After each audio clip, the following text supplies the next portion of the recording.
চতুর্থ পর্ব। আরও 6 মাস অতীত হইয়া গেল। হরিমতির বিবাহের পূর্বেই ছোট ভাই বিষয় সম্পত্তি ভাগ করিয়া লইয়াছিল। নীলাম্বরের নিজের ভাগে যাহা পড়িয়াছিল তাহার কিয়দংশ সেই সময় বাঁধা দিয়া অর্থ সংগ্রহ করিতে হইয়াছিল। বলা বাহুল্য, পীতাম্বর এক কপর্দক দিয়াও সাহায্য করে নাই। অবশিষ্ট জমি জমা যাহা ছিল তাহাই একটির পর একটি বন্ধক দিয়া নীলাম্বর বিবাহের শর্ত পালন করিয়া ভগিনীপতির পড়ার খরচ যোগাইতে লাগিল এবং সংসার চালাইতে লাগিল। এইরূপে দিন দিন নিজেকে সে ক্রমাগত শক্ত করিয়া জড়াইয়া ফেলিতে লাগিল। কিন্তু মমতা বশে কোনো মতেই পৈতৃক সম্পত্তি একেবারে বিক্রয় করিয়া ফেলিতে পারিল না। আজ বৈকালে ওপাড়ার ভোলানাথ মুখুজ্জে আসিয়া বাকি সুদের জন্য কয়েকটা কথা কড়া করিয়াই বলিয়া গিয়াছিল। আড়ালে দাঁড়াইয়া বিরাজ তাহা সমস্তই শুনিল এবং নীলাম্বর ঘরে আসিতেই সে রান্নাঘর হইতে নিঃশব্দে সম্মুখে আসিয়া দাঁড়াইল। তাহার মুখের পানে চাহিয়াই নীলাম্বর মনে মনে প্রমাদ গণিল। ক্ষোভে অপমানে বিরাজের বুকের ভিতরটা হু হু করিয়া জ্বলিতেছিল। কিন্তু সে ভাব সংযত করিয়া হাত দিয়া খাট দেখাইয়া দিয়া প্রশান্ত গম্ভীর কণ্ঠে বলিল, ওইখানে বসো। নীলাম্বর শয্যার উপর বসিতেই সে নিচে পায়ের কাছে বসিয়া পড়িয়া বলিল, হয় আমাকে ঋণমুক্ত করো, না হয় আজ তোমার পা ছুঁয়ে দিব্যি করব। নীলাম্বর বুঝিল সে সমস্ত শুনিয়াছে, তাই অত্যন্ত ভয় পাইয়া তৎক্ষণাৎ ঝুঁকিয়া পড়িয়া তাহার মুখে হাত চাপা দিয়া তাহাকে জোর করিয়া টানিয়া তুলিয়া পাশে বসাইয়া স্নিগ্ধ কণ্ঠে বলিল, ছি বিরাজ, সামান্যতেই আত্মহারা হোসনে। বিরাজ মুখের উপর হইতে তাহার হাতটা সরাইয়া দিয়া বলিল, এতেও মানুষ আত্মহারা না হয় কি সে হয় বলো শুনি। নীলাম্বর কি জবাব দিবে হঠাৎ খুঁজিয়া পাইল না, চুপ করিয়া বসিয়া রহিল। বিরাজ বলিল, চুপ করে রইলে কেন, জবাব দাও। নীলাম্বর মৃদু কণ্ঠে বলিল, জবাব দেবার কিছুই নেই বিরাজ। কিন্তু বিরাজ বাধা দিয়া বলিয়া উঠিল, না, কিন্তুতে হবে না। আমার বাড়িতে দাঁড়িয়ে লোকে তোমাকে অপমান করে যাবে, কানে শুনে আমি সহ্য করে থাকব, এ ভরসা মনে ঠাঁই দিও না। হয় তার উপায় করো, না হয় আমি আত্মঘাতী হব। নীলাম্বর ভয় ভয় কহিল, একদিনেই কি উপায় করব বিরাজ?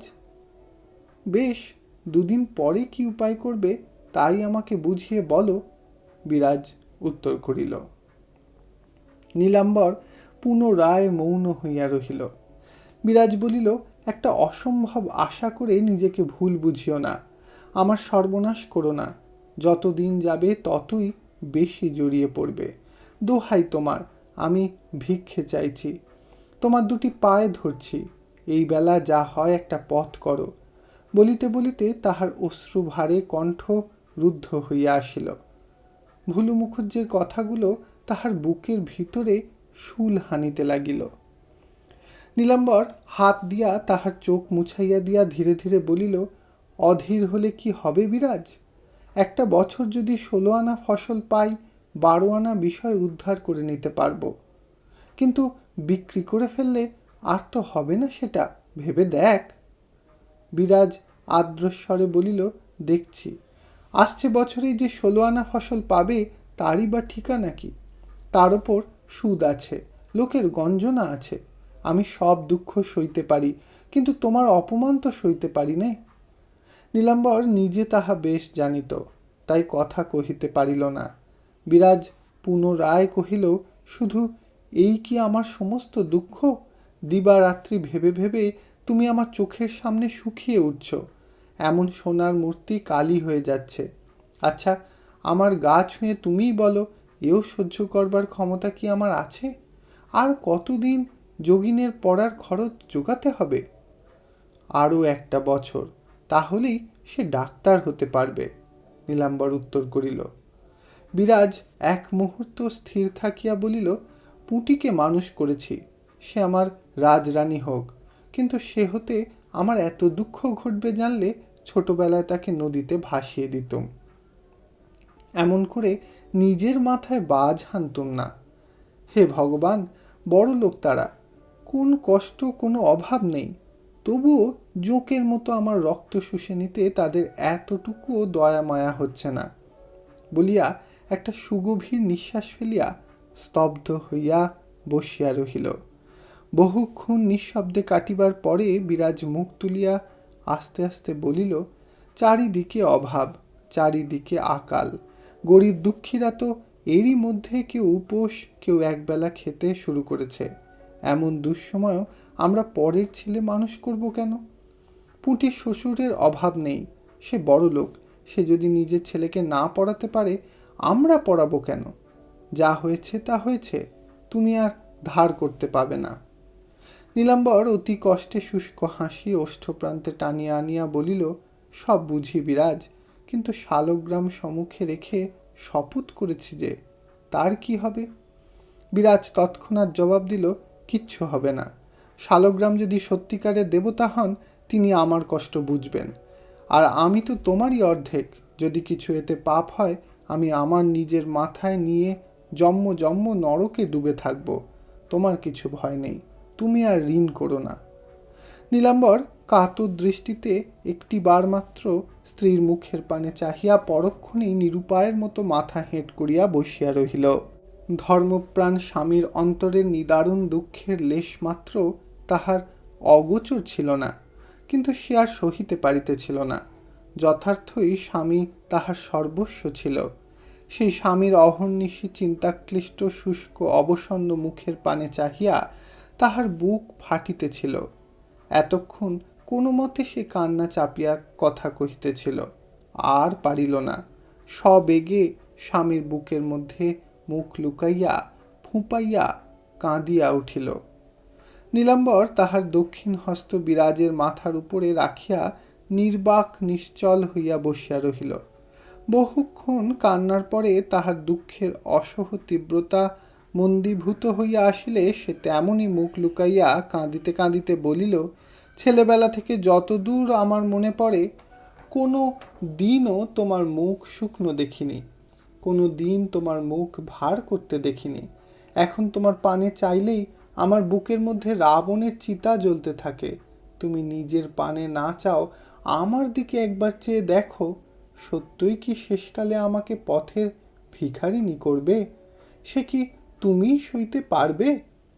নীলাম্বর তথাপি উত্তর দিতে পারিল না। অন্যমনস্কের মতো তাহার চুলগুলি লইয়া ধীরে ধীরে নাড়িতে লাগিল। এমনই সময় দ্বারের বাহিরে পুরানো ঝি সুন্দরী ডাকিয়া বলিল, বৌমা, উনুন জেলে দেব কি? বিরাজ ধর্মর করিয়া উঠিয়া বসিয়া আঁচলে চোখ মুছিয়া বাহিরে আসিয়া দাঁড়াইল। সুন্দরী পুনরায় কহিল, উনুন জেলে দেব? বিরাজ অস্পষ্ট স্বরে বলিল, দে, তোদের জন্য রাঁধতে হবে, আমি আর কিছু খাবো না। ঝি বড় গলায় নীলাম্বরকে শুনাইয়া বলিল, তুমি কি মা, তবে রাত্রিরে খাওয়া দাওয়া একেবারে ছেড়ে দিলে? না খেয়ে খেয়ে যে একেবারে আতখানি হয়ে গেলে। বিরাজ তাহার হাত ধরিয়া টানিয়া রান্নাঘরের দিকে লইয়া গেল। জ্বলন্ত উনুনের আলো বিরাজের মুখের উপর পড়িয়াছিল। অদূরে বসিয়া সুন্দরী হাঁ করিয়া সেই দিকে চাহিয়াছিল। হঠাৎ বলিল, সত্যি কথা মা, তোমার মতো রূপ আমি মানুষের কখনো দেখিনি। এত রূপ রাজরাজরার ঘরেও নেই। বিরাজ তাহার দিকে মুখ ফিরাইয়া ঈষৎ বিরক্তভাবে বলিল, তুই রাজরাজের ঘরের খবর রাখিস? সুন্দরীর বয়স ৩৫-৩৬। রূপসী বলিয়া তাহারও একসময় খ্যাতি ছিল। সে খ্যাতি আজিও সম্পূর্ণ লুপ্ত হয় নাই। সে বলিত, কবে তাহার বিবাহ হইয়াছিল, কবে বিধবা হইয়াছিল, কিছুই মনে পড়ে না, কিন্তু সধবার সৌভাগ্য হইতে একেবারে বঞ্চিত হয় নাই। তাহাদের গ্রাম কৃষ্ণপুরে এ সুখ্যাতিও তাহার ছিল। এখন হাসিয়া বলিল, রাজারাজরার ঘরের খবর রাখিবই কি মা, না হলে সেদিন তাকে ঝাঁটা পেটা করতুম। এবার বিরাজ রীতিমতো রাগ করিল, বলিল, তুই যখন তখন ওই কথাই বলিস কেন সুন্দরী? তাদের যা খুশি বলেছে, তাতে তুই বা ঝাঁটা পেটা করবি কেন? আর আমাকেই বা না হোক শোনাবি কেন? উনি রাগী মানুষ, শুনলে কি বলবেন বলতো? সুন্দরী অপ্রতিভ হইয়া বলিল, বাবু শুনবেন কেন মা? এও কি একটা কথার মতো কথা? কথার মতো কথা নয়, সে কথা কি তুই আমাকে বুঝিয়ে বলবি? তাছাড়া যা হয়ে বয়ে চুকে শেষ হয়ে গেছে সে কথা তুলবার দরকারই বা কি? সুন্দরী খপ করিয়া বলিল, কোথায় চুকে বুকে শেষ হয়েছে মা? কালও যে আমাকে ডাকিয়ে নিয়ে গিয়ে। বিরাজ রাগিয়া উঠিল, বলিল, তুই গেলি কেন? তুই আমার কাছে চাকরি করবি আর যে ডাকবে তার কাছে ছুটে যাবি? তুই নিজে না বললি সেদিন তাঁরা সব কলকাতায় চলে গেছেন। সুন্দরী বলিল, সত্যি কথাই বলেছিলাম মা, মাস দুই তাঁরা চলে গিয়েছিলেন, আবার দেখছি সব এসেছেন। আর যাবার কথা যদি বললে মা, পিয়াদা ডাকতে এলে না বলি কি করে? তাঁরা এ মুল্লুকের জমিদার, আমরা দুঃখী প্রজা, হুকুম অমান্যি করি কি ভরসায় মা? বিরাজ ক্ষণকাল চাহিয়া থাকিয়া কহিল, তাঁরা এ মুল্লুকের জমিদার নাকি? সুন্দরী সহাস্যে বলিল, হ্যাঁ মা, এ মহালটা তাঁরাই কিনেছেন। বাবু তাঁবু খাটিয়ে আছেন। তা সত্যি মা, রাজপুত্তুর তো রাজপুত্তুর, কি বা মুখ চোখের। বিরাজ সহসা থামাইয়া দিয়া বলিল, থাম থাম, চুপ কর, ওসব কথা তোকে জিজ্ঞেস করিনি। কি তোকে বললে তাই বল। সুন্দরী এবার মনে মনে বিরক্ত হইল, কিন্তু সে ভাব গোপন করিয়া ক্ষুব্ধ স্বরে বলিল, কি কথা আর হবে মা, কেবল তোমারই কথা। বিরাজ হেঁ বলিয়া চুপ করিয়া রহিল। এইবার কথাটা বুঝাইয়া বলি, বছর দুই পূর্বে এই মহালটা কলিকাতার এক জমিদারের হস্তগত হয়। তাহার ছোট ছেলে রাজেন্দ্র কুমার অতিশয় অসৎ চরিত্র এবং দুর্দান্ত। পিতা তাহাকে কাজকর্মে কতকটা শিক্ষিত ও সংযত করিতে এবং বিশেষ করিয়া কলিকাতা হইতে বহিষ্কৃত করিবার অভিপ্রায় কাছাকাছি কোনো একটা মহালে প্রেরণ করিতে চাহেন। গত বৎসর সে এইখানে আসে। রীতিমতো কাছারি বাটি না থাকায় সে সপ্তগ্রামের পরপারে গ্র্যান্ড ট্র্যাঙ্ক রোডের ধারে একটা আম বাগানে তাঁবু ফেলিয়া বাস করিতেছিল। আসিয়া অবধি একটি দিনের জন্য সে কাজকর্ম শিখিবার ধার দিয়া চলে না। পাখি শিকার করিতে ভালোবাসিত। হুইস্কির ফ্লাক্স পিঠে বাঁধিয়া বন্দুক ও 4-5টা কুকুর লইয়া সমস্ত দিন নদীর ধারে বনে বনে পাখি মারিয়া বেড়াইত। এই অবস্থায় মাস 6 পূর্বে একদিন সন্ধ্যার প্রাক্কালে গোধূলির স্বর্ণাভা মণ্ডিত সিক্ত বসনা বিরাজের উপর তাহার চক্ষু পড়ে। বিরাজের এই ঘাটটি চারিদিকের বড় বড় গাছে আবৃত থাকায় কোনো দিক হইতে দেখা যাইত না। বিরাজ নিঃসংকোচিত্তে গা ধুইয়া পূর্ণ কলস তুলিয়া লইয়া উপর দিকে চক্ষু তুলিতেই এই অপরিচিত লোকটির সহিত চোখাচোখি হইয়া গেল। রাজেন্দ্র পাখির সন্ধান করিতে করিতে এদিকে আসিয়াছিল। অদূরস্থিত সমাধিস্তূপের উপর দাঁড়াইয়া সে বিরাজকে দেখিল। মানুষের এত রূপ হয়, সহসা এ কথাটা যেন সে বিশ্বাস করিতে পারিল না, কিন্তু আর সে চোখ ফিরাইতেও পারিল না। অপলক দৃষ্টিতে চিত্রার্পিতের ন্যায় সে অতুল্য অপরিসীম রূপ ও রাশি বিভোর হইয়া দেখিতে লাগিল। বিরাজ আর্দ্র বসনে কোনো মতে লজ্জা নিবারণ করিয়া দ্রুত পদে প্রস্থান করিল। রাজেন্দ্র স্তব্ধ হইয়া আর কিছুক্ষণ দাঁড়াইয়া থাকিয়া ধীরে ধীরে চলিয়া গেল। ভাবিতে ভাবিতে গেল, কেমন করিয়া এমন সম্ভব হইল? এই অরণ্য পরিবৃত ভদ্র সমাজ পরিত্যক্ত ক্ষুদ্র পাড়াগাঁয়ের মধ্যে এত রূপ কেমন করিয়া কি করিয়া আসিল? এই অদৃষ্টপূর্ব সৌন্দর্যময়ীর পরিচয় সে সন্ধান করিয়া সেই রাত্রেই জানিয়া লইল, এবং তখন হইতেই এই একমাত্র চিন্তা ব্যতীত তাহার আর দ্বিতীয় চিন্তা রহিল না। ইহার পরে আরও 2 বার বিরাজের চোখে চোখে পড়িয়াছিল। বিরাজ বাড়িতে আসিয়া সুন্দরীকে ডাকিয়া বলিল, যা তো সুন্দরী, ঘাটের ধারে কি একটা লোক পীরস্থানের উপর দাঁড়িয়ে আছে, মানা করে দিগে যেন আর কোনো দিন আমাদের বাগানে না ঢোকে। সুন্দরী মানা করিতে আসিল, কিন্তু নিকটে আসিয়া হতবুদ্ধি হইয়া গিয়া বলিল, বাবু আপনি? রাজেন্দ্র সুন্দরীর মুখের দিকে চাহিয়া জিজ্ঞাসা করিল, তুমি আমাকে চেনো নাকি? সুন্দরী বলিল, আগে হ্যাঁ বাবু, আপনাকে আর কে না চেনে। রাজেন্দ্র বলিল, আমি কোথায় থাকি জানো? সুন্দরী কহিল, জানি। রাজেন্দ্র বলিল, আজ একবার ওখানে আসতে পারো? সুন্দরী সলজ্জ হাস্যে মুখ নিচু করিয়া আস্তে আস্তে জিজ্ঞাসা করিল, কেন বাবু? দরকার আছে, একবার যেও বলিয়া রাজেন্দ্র বন্দুক কাঁধে তুলিয়া লইয়া চলিয়া গেল। ইহার পর অনেকবার সুন্দরী গোপনে ও নিভৃতে ওপারে জমিদারি কাছারিতে গিয়াছে। অনেক কথা বিরাজের সমক্ষে উত্থাপন করিতে সাহস করে নাই। সুন্দরী নির্বোধ ছিল না, সে বিরাজ বউকে চিনিত। বাহির হইতে এই বধূটিকে যতই মধুর এবং কোমল দেখাক না কেন, ভিতরের প্রকৃতি যে তাহার উগ্র এবং পাথরের মতো কঠিন ছিল, সুন্দরী তাহা ঠিক জানিত। বিরাজের দেহে আরও একটা বস্তু ছিল, সে তাহার অপরিমেয় সাহস। তা সে মানুষ বলেই হোক আর সাপখোপ ভূত প্রেতই হোক, ভয় কাহাকে বলে ইহা সে একেবারেই জানিত না। সুন্দরী কতকটা সে কারণেও এতদিন তাহার মুখ খুলিতে পারে নাই। বিরাজ উনুনের কাষ্ঠটা ঠেলিয়া দিয়া ফিরিয়া চাহিয়া বলিল, আচ্ছা সুন্দরী, তুই তো অনেকবার সেখানে গিয়েছিস, এসেছিস, অনেক কথাও কয়েছিস, কিন্তু আমাকে তো একটি কথাও বলিসনি। সুন্দরী প্রথমটা কিছু হতবুদ্ধি হইয়া গেল, কিন্তু পরক্ষণেই সামলাইয়া লইয়া কহিল, কে তোমাকে বললে মা আমি অনেক কথা কয়ে এসেছি? বিরাজ বলিল, কেউ বলেনি, আমি নিজেই জানি। আমার কপালের পেছনে আরও দুটো চোখ কান আছে। বলি, কাল টাকা বকশিস নিয়ে এলি? 10 টাকা। সুন্দরী বিস্ময়ে অবাক হইয়া গেল। তাহার মুখের উপরে একটা পাণ্ডুর ছায়া পড়িল। উনুনের অস্পষ্ট আলোকেও বিরাজ তাহা দেখিল, এবং সে যে কথা খুঁজিয়া পাইতেছে না তাহাও বুঝিল। ঈষৎ হাসিয়া বলিল, সুন্দরী, তোর বুকের পাটা এত বড় হবে না যে তুই আমার কাছে মুখ খুলবি, কিন্তু কেন মিছে আনাগোনা করে টাকা খেয়ে শেষে বড়লোকের কোপে পড়বি? কাল থেকে এ বাড়িতে আর ঢুকিস নে। তোর হাতের জল পায়ে ঢালতেও আমার ঘেন্না করে। এতদিন তোর সব কথা জানতুম না, দুদিন আগে তাও শুনেছি, কিন্তু যা, আঁচলে যে 10 টাকার নোট বাঁধা আছে ফিরিয়ে দিয়ে দুঃখী মানুষ দুঃখ ধান্দা করে খেগে।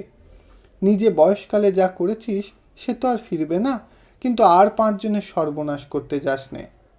সুন্দরী কি একটা বলিতে চাহিল, কিন্তু তাহার জিভ মুখের মধ্যে আড়ষ্ট হইয়া রহিল।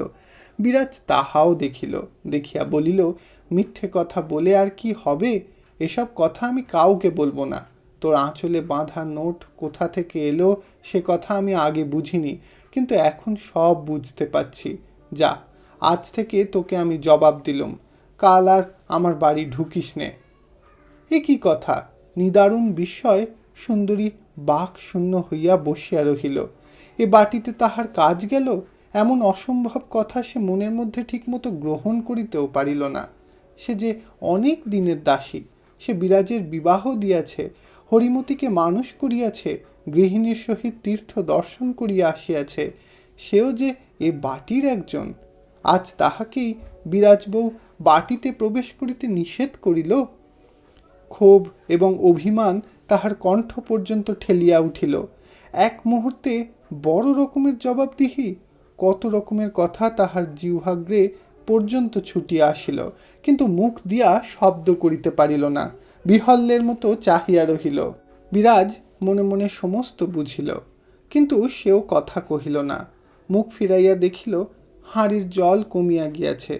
অদূরে একটা পিত্তলের কলসিতে জল ছিল।